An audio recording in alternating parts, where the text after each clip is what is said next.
Bismillahirrahmanirrahim. A'udzubillahi minasyaitonirrajim. Bismillahirrahmanirrahim. Wa ma kana hadzal Qur'anu ayyuftara min dunillah.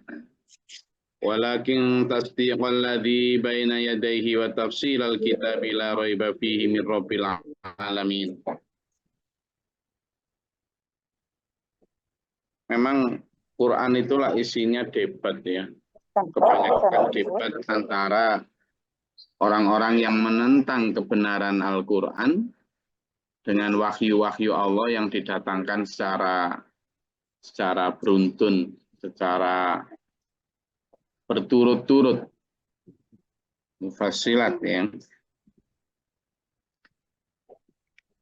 Nah di ayat ini sama, karena mereka menganggap Quran itu buatan Muhammad, menganggap bahwa Quran itu enggak orisinil, itu wis gawe-gaweane Muhammad saja itu apa itu dongeng orang-orang terdahulu. In huwa illa asatirul awwalin. Tidaklah Quran itu kecuali dongeng-dongeng masa lalu. Orang-orang yang menentang Nabi Muhammad ya punya dasar. Kenapa ya? Karena Muhammad dianggap tidak berdasar. Ya dasarnya orang-orang yang menentang Nabi Muhammad ya menganggap bahwa Nabi Muhammad nggak punya dasar. Lah dasarnya apa? Coba. Apalagi kalau hidup di zaman sekarang gitu Nabi Muhammad gitu. Wah ya digoblok-goblok sama orang sekarang. Oh, jelas. Kamu itu nggak punya sanad. Gitu. Nabi Muhammad memang nggak punya sanad kemana-mana.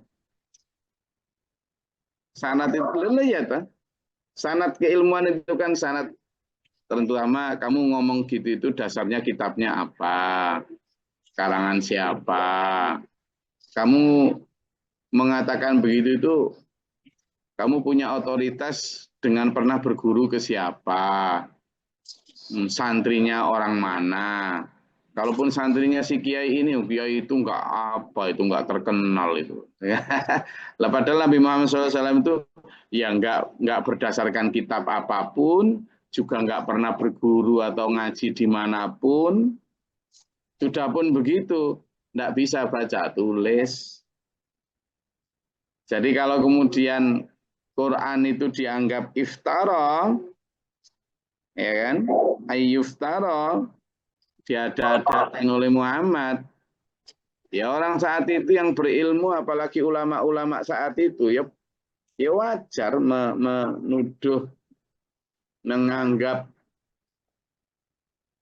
Nabi Muhammad hanya seperti itu. Gitu. Saya nggak membayangkan ya seandainya Rasulullah Muhammad SAW itu lahir dan hidup di zaman sekarang gitu ya. Di belahan dunia manapun, di tengah umat Islam yang sangat mendewakan tokoh, sangat mendewakan ilmu, sanat, apa segala macam, itu kira-kira Nabi Muhammad itu, iya. Apalagi apa yang disampaikan Rasulullah Muhammad SAW yang dianggap hadzal Quran. Nah, coba tuh, sekarang saya mau tanya. Surat Yunus ayat 37 ini diturunkan pada saat Nabi Muhammad SAW belum memerintahkan untuk membukukan firman-firman itu. Ada Zaid bin Sabit yang memang secara inisiatif, memang dia adalah juru tulis Rasulullah. Kalau misalnya ada surat-surat yang perlu ditulis kepada orang-orang yang akan didakwai oleh Rasulullah. Dan bin Sabit nulis. Nah, kadang ayat-ayat Al-Quran yang turun secara bertahap itu oleh Zaid bin Sabit juga ditulis. Ditulis di mana? Di lembaran-lembaran pelepah kurma, di kulit-kulit, gitu ya, kulit-kulit binatang yang udah disamak tuh, dan macam-macam. Nah, tapi ingat, Tidak pernah itu disatukan jadi satu, kemudian dijilid atau tidak ada. Itu ya hanya untuk pengingat saja. Sehingga ketika Rasulullah mengatakan, wa makana hadzal Qur'an ayftara min dunillah, tidaklah Al-Qur'an ini, Rasulullah hadzal Qur'an, Al-Qur'an ini, itu yang enggak ada, barang yang ditunjuk itu enggak ada. Ini kan berarti menunjuk sesuatu, satu objek. Enggak ada. Tidak ada barang atau kitab lembaran yang ditulis ini loh, nggak ada. Ini yang dimaksud hadzal Quran ya apa yang di lisannya Rasulullah itu. Fi lisanihi, di dalam lisannya Muhammad. Terus ngantuk makan dapat upah. Orang mengatakan ya liki lopo gitu kan. Sehingga ketika mereka mengatakan ayyuftara min dunillah, pantas. Sementara bantahan dari Nabi Muhammad SAW dalam firman Allah ini, wa makana hadzal Qur'anu ayyuftara min dunillah walakin tasdiqal ladzi baina yadayhi, akan tetapi Quran ini sebagai pembenar yang memberikan validasi, memberikan justifikasi terhadap kitab-kitab sebelumnya. Ya kan? Yang ada pada mereka, baik Zabur, Taurat, Injil, wa tasdiq, sebagai pembenar. Cuma pembenar gini konteksnya adalah membenarkan apa yang benar tapi menyalahkan apa yang keliru. Misalnya di kitab mereka ada, misalnya dianggap ada Uzairu ibnullah. Uzair itu anak Allah misalnya. Atau Isa ibnullah. Isa itu anak Allah. Ya diluruskan sama Quran. Pembenar itu bukan kemudian membenarkan semuanya, tapi membenarkan apa yang benar dan membenarkan artinya memperbaiki apa yang keliru.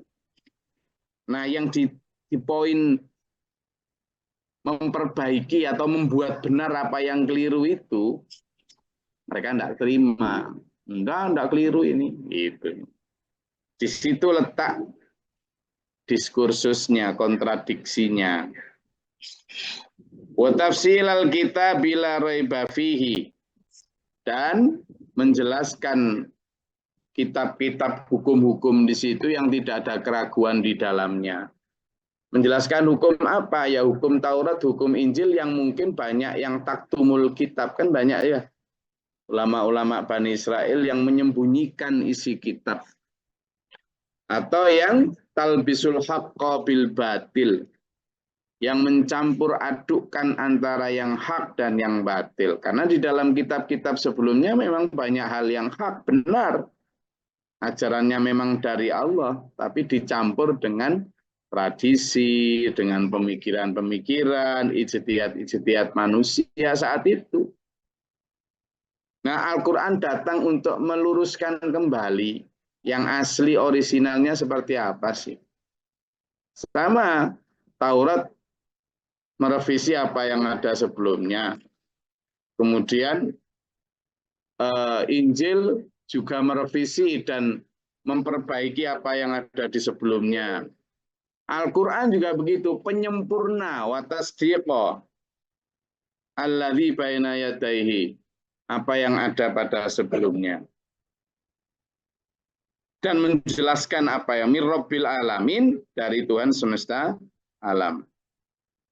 Am yaquluna naftarahu, ataukah mereka mengatakan bahwa Muhammad telah mengada-adakan Al-Quran itu? Maka qul, katakanlah Muhammad, wes gini aja, kalau kamu dianggap mengada-adakan, bikin-bikin, merekayasa, ya sudah, coba sih faktu bisuratim mislihi, coba bikinlah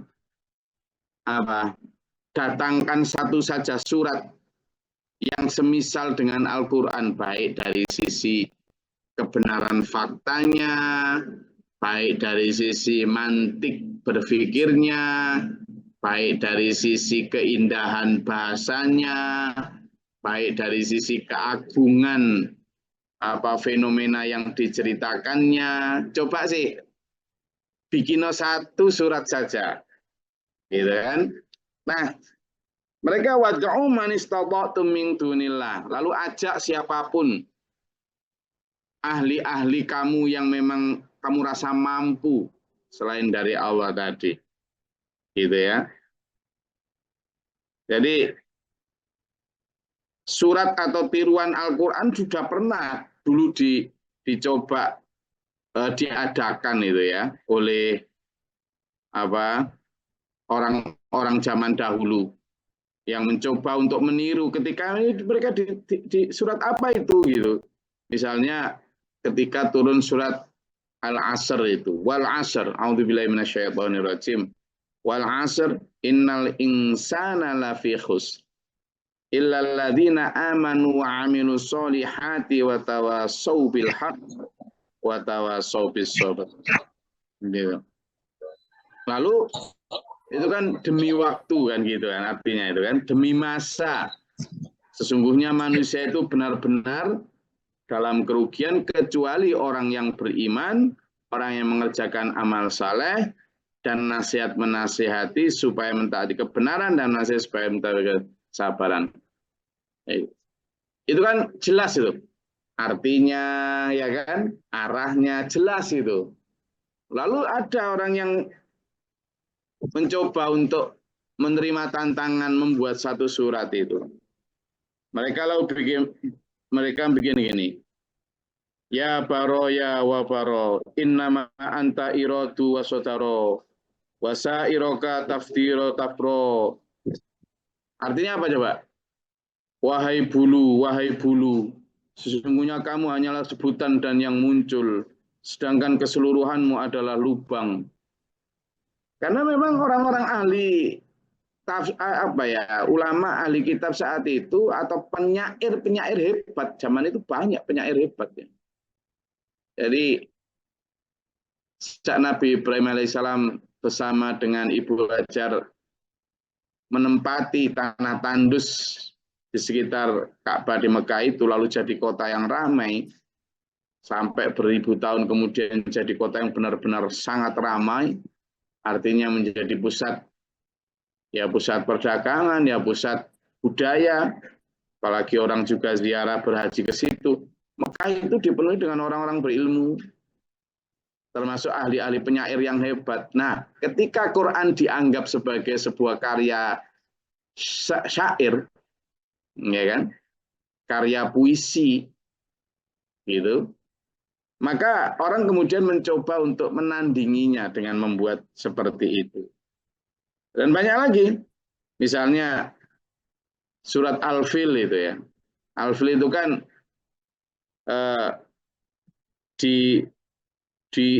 pengen ditiru itu. Surat Al-Fil kan coba yang menceritakan tentang kedatangan Abroha itu. Gimana? Surat Al-Fil.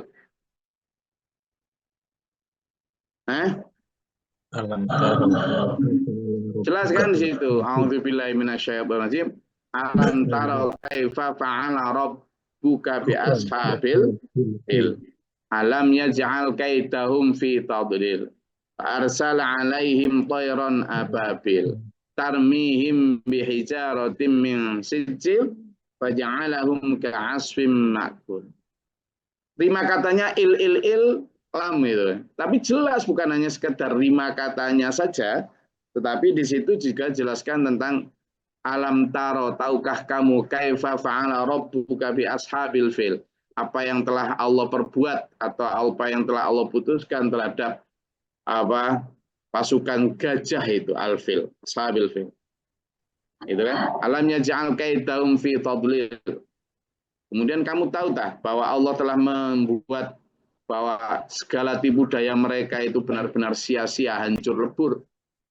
Arsala 'alaihim, Allah pada saat itu mengutus atas mereka toiron, ababil, burung ababil yang diambil dari neraka, mengambil batu dari neraka. Farsala alaihim tayran ababil tarmihim, lalu melemparkan kepada mereka bihijaratim min sijil, dengan batu-batu dari api neraka. Jelas gitu loh. Ya, faja'alahum ka'asfim ma'kul, lalu Allah menjadikan mereka itu hancur lebur, jadi kayak nggak karu-karuan. Tapi mereka mencoba itu bikin tandingan alfil itu. Nah, mereka bikin alfilu malfil. Nah, dibikin gitu. Wa ma adraka malfil. Walahu daibu wabilu wa hurutum wa tawil. Inna dzalika min khalqi rabbinal qalil. Bikin nyoba mereka tandingan itu, tapi tidak bisa. Ada juga mereka bikin surat yang disebut surat Ad-Difda, yang berarti kodok. Ada. Jadi ya difdaati bintu karuan. Artinya apa? Quran itu sudah sejak dulu ingin direvisi, ingin ditiru sejak dulu. Tapi Allah sudah berfirman bahwa kami yang menurunkan Al-Quran, inna anzalnahu, ini jangan Al-Quran, wa inna lahu lahafidhun. Allah yang sudah berjanji bahwa kami yang akan menjaganya. Nah, kemurnian itu tuh loh, artinya banyak mereka mencoba bikin misalnya surat Asy-Syamsi itu, wasyamsi wa duhaha. Itu kan jelas itu. Mereka bikin wasyamsi wa duhaha fi daw'iha wa majalaha wal laili idza 'adaha, macam-macam. Mereka bikin, ada juga surat yang disebut At-Tahinat, macam-macam, Asy-Syat, Al-Jamahir, dan seterusnya. Tapi Allah sudah berfirman, tidak bisa. Kamu mau bikin begitu, bahkan in kuntum shodiqin, jika kamu benar, tidak bisa. Beda. Karena bahasa Al-Quran itu bukan hanya sekedar bahasa Arab, tapi bahasa ilahiyah. Gitu ya. Maka kita bersyukur. Sekarang kita mempelajari Al-Quran ini dalam keadaan sudah berharokat, bahkan dalam keadaan sudah ada terjemahannya, sudah ada dalam bentuk tafsirnya.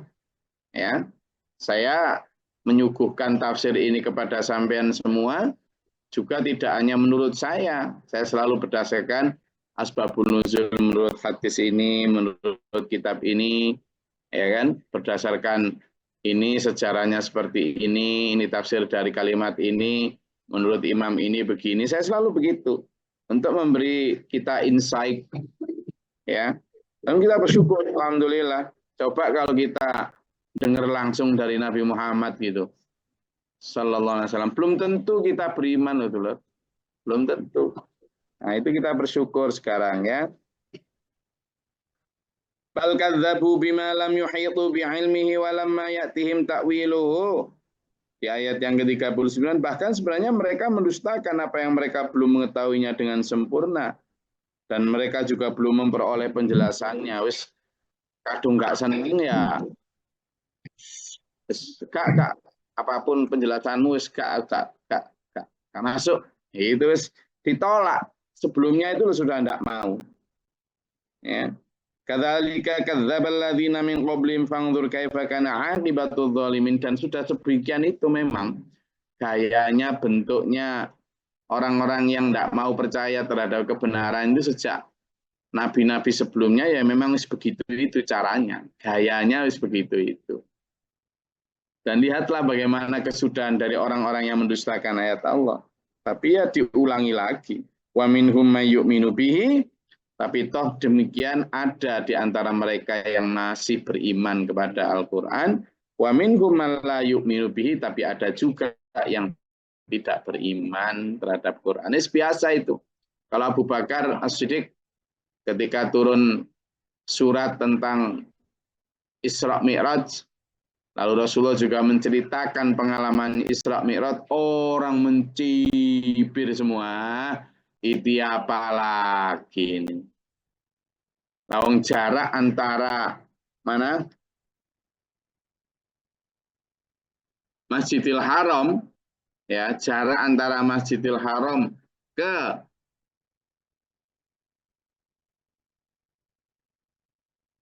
apa? Jarak antara Masjidil Haram dengan ke Baitul Maqdis, ya, Masjidil Aqsa itu sekitar 1.461 kilometer. Misalnya begitu ya, 1.461 kilometer. Lalu Rasulullah bercerita bahwa tadi malam saya ke sana hanya sekejapan mata.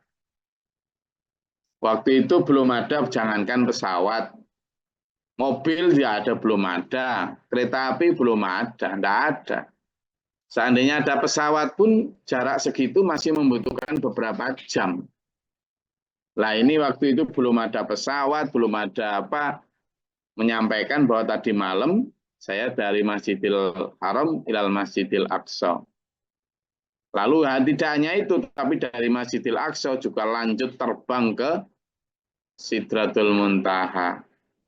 Lah sopo sing kemarin sudah ngomong jadi nabi, lalu kemarin merubah-rubah tradisi, lalu kemarin menyalah-nyalakan kitab suci agama lain, lalu kemarin membuat aturan-aturan baru. Sekarang cerita katanya mau sudah pernah ke langit.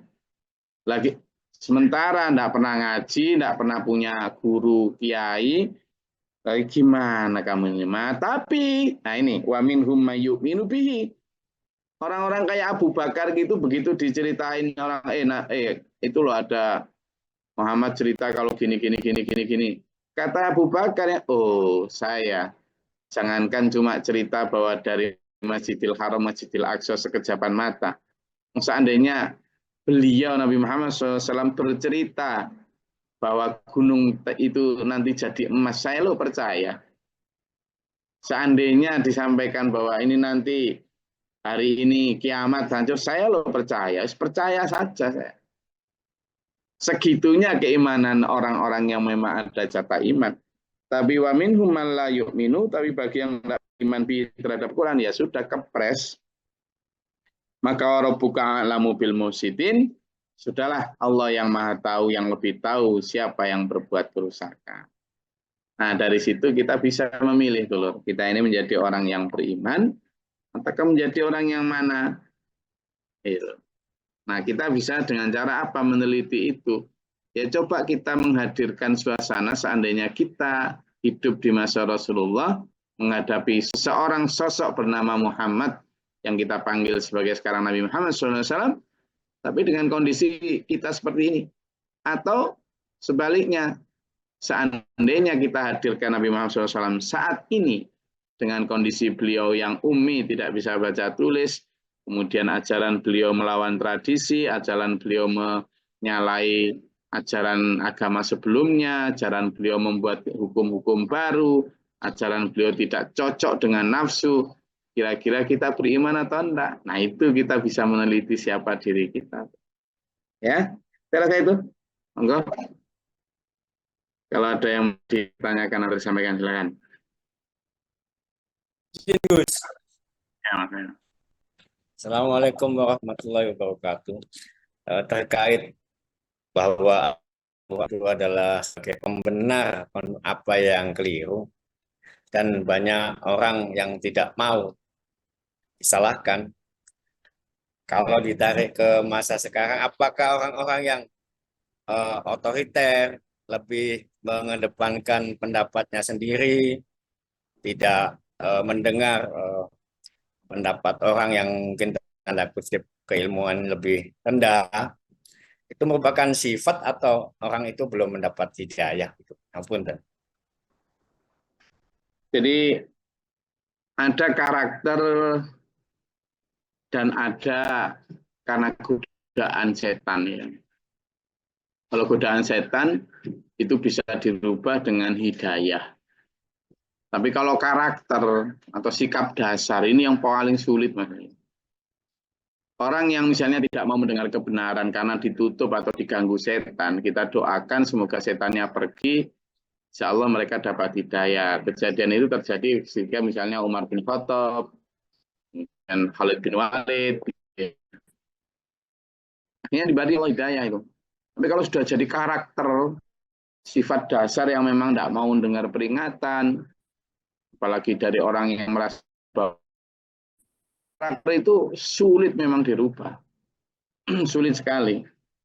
Nah, sehingga yang perlu dilakukan kalau persoalannya karakter gitu ya memang pendidikan atau pendampingan yang sewabarnya setengah mati itu atau wasobil haq atau wasobil sober. Karena kalau nggak muncul dari kesadaran diri sendiri itu sulit sekali untuk mengajak orang untuk sadar kesalahannya, sadar kekurangannya, sulit.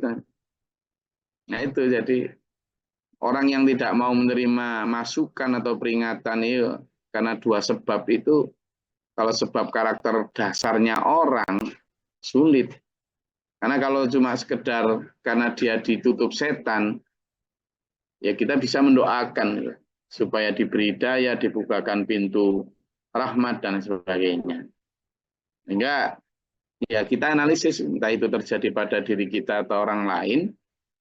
Ini yang karena karakter atau nah kalau karena karakter yang bisa ngelawan itu ya dirinya sendiri, merubah karakter yang kolot, jumut, anti kritik, anti masukan gitu itu kalau nggak diri sendiri susah sekali. Nah, kalau misalnya karena apa godaan setan kita bisa mendoakan, ya gitu Mas Ayu. Siap, Lagi? Gus.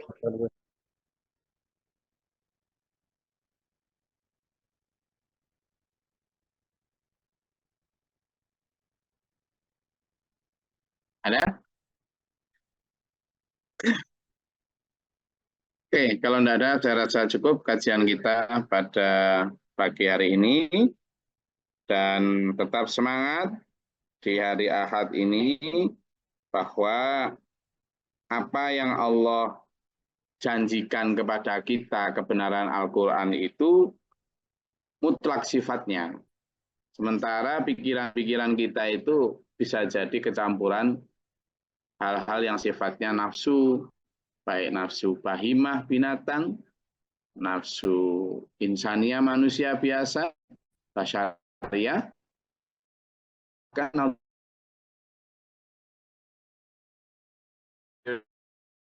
pemikiran dan dasar hidup langkah ya Al-Quran, meskipun kadang tidak cocok dengan nafsu, meskipun kadang bertentangan dengan tradisi, ikuti yang diarahkan oleh Al-Quran. Ya, semoga Allah merahmati kita dalam siratal mustaqim.